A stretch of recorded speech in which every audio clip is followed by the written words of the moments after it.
I'm Corbett Wall with DV Auction, here with your feeder flash for Tuesday, May the 16th, where we've lost the toehold now and headed back down the mountain. It remains to be seen how swift that fall is going to be, but it's looking like we're going to see another rough week here. The board so far this week, just on Monday there, live cattle futures down $2.50 to $3.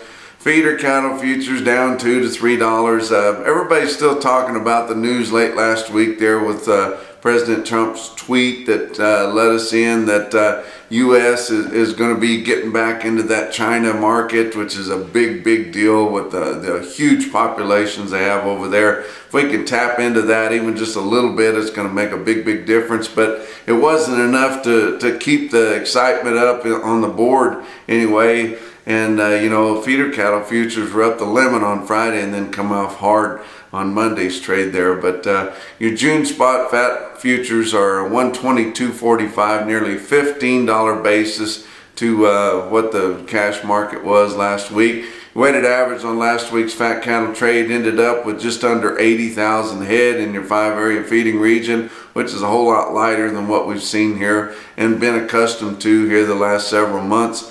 But your weighted average on live steers, 137.28. That's down 732 from the previous week. Dressed steers average 220.33, down 947. You look at what your packers have done in their dressed meat market there. They have forced those prices on box beef cutout levels so high, not selling a lot of product at that, but just trying to get those prices high enough to what product they do sell is helping them regain some of their losses there, because they went like a year and a half without losing any money at all. And here lately with fat cattle so high, they were in the red, which traditionally they've been in the red several times through the year at different times, but they end up making it back. But they did not like being in the red, but they forced some of those cutout prices on their dressed meat to all-time record highs, even higher than whenever our cattle were at all-time record highs. This is probably going to come back to hurt the beef and cattle business in the long run. These end users are trying to fill in a little bit here for their big grilling holidays, and they're not liking this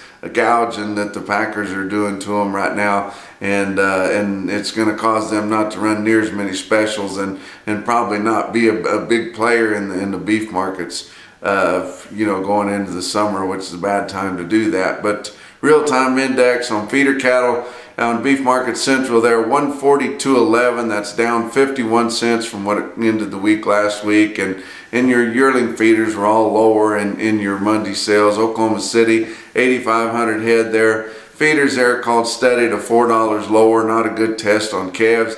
Joplin had 7,000 head. You look at your report there on Beef Market Central, but the call on that was yearling cattle $2 to $4 lower, and they had such a hot calf market a week ago. You remember that? A lot of that Northern Plains demand coming in there and shipping those cattle up in the Dakotas and Nebraska and places. This week called $6 to $10 lower. If you look on that report there, you see the weighted average on all the reports that come, all the sales that come through the automated market reporting system there, ended up being $12.50 lower on 5-weight steers. So it was sure lower there in Joplin. Look at an individual quote, not too far from Joplin, but over in the south central part of the state, just a stone's throw from Arkansas, at Gainesville, Missouri, which that is not mainline right there. That's way down in the hills there, not far from where they filmed Deliverance. But a big load of 600-pound steers there at 3 o'clock in the afternoon bring 160.275, which is not too shabby. That's your feeder flash for Tuesday.